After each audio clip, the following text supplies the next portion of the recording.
বন্ধুরা, welcome back to my channel.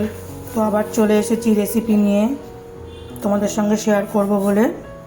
তো হালকা হালকা ঠান্ডা তো পড়েই গেছে, সবাই খুব চাপা টাপা গায়ে দিয়ে শোয়া হচ্ছে, কম্বল লেপ চাদর যে যা পাচ্ছি। তো তার জন্য তো প্রত্যেকেরই অল্প বিস্তর পেট গরম হচ্ছে। তো তার জন্য কী খেতে হবে? হালকা পাতলা ঝোল। তো সেটাই আজকে তোমাদেরকে করে দেখাবো। এটা হলো জিরে আর পোস্ত। এটা আমার লাস্টে লাগবে, কিন্তু তোমাদের ফার্স্টে দেখিয়ে দিচ্ছি। এটা আমি হালকা করে ফ্রাই করে নেব, তারপরে কি করব দেখাচ্ছি, চলো। তো গোটা জিরে আর পোস্তটা একটু হালকা আমি ফ্রাই করে নিয়ে এটা আমি মিক্সির জারে গুঁড়িয়ে নেব। কড়াইতে তেল দিয়ে দিয়েছি, এবার কালো জিরে ফোড়ন দেবো। কালো জিরে ফোড়ন দিলাম, একটু বেশি করেই দিলাম। কালো জিরেটা একটু নেড়ে চেড়ে দিলাম, এরপরে সবজিগুলো দিয়ে দেবো। তো আমি এখানে সবজি হিসাবে আলু, কাঁচকলা আর শিম ব্যবহার করছি। তোমরা চাইলে অন্য সবজিও দিতে পারো, শীতকালে প্রচুর সবজি পাওয়া যায়। তবে ফুলকপিটা অ্যাভয়েড করো, আর মূলোটা, কেন পেট গরমই করবে ওটায়। কাঁচকলাটা দিয়ে দিলাম, শিম দিয়ে দিলাম, আলুও দিয়ে দিলাম। আমি এখানে চন্দ্রমুখী আলু ব্যবহার করছি। পরিমাণ মতো নুন দিয়ে দিলাম, দুটো কাঁচা লঙ্কা দিয়ে দিলাম চিড়ে, 1 চামচ হলুদ দিয়েছি, 1 চামচ ধনের গুঁড়ো দিয়ে দিলাম। এখানে আমি মাছ ভেজে রেখেছি, এটা হলো সিলভার কাপ মাছ ভেজে রেখেছি।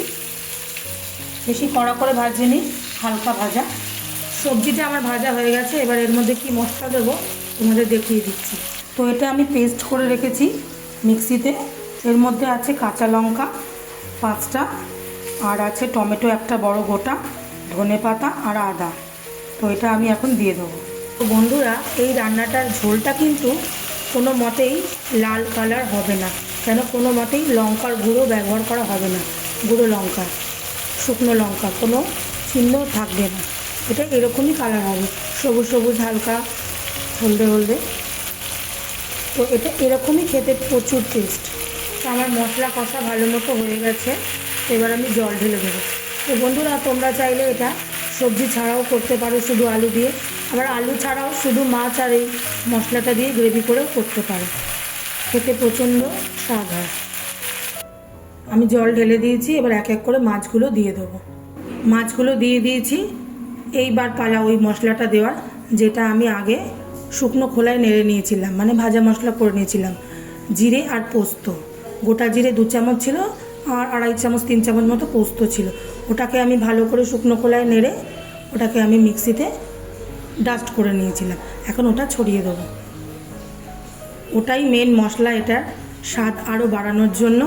তো বাড়িতে তোমরা অবশ্যই ট্রাই করো, করে আমাকে জানাও কীরকম হয়েছে খেতে। এই সেই ডাস্টটা, এটা এখন আমি ঝোলেতে দিয়ে দেবো।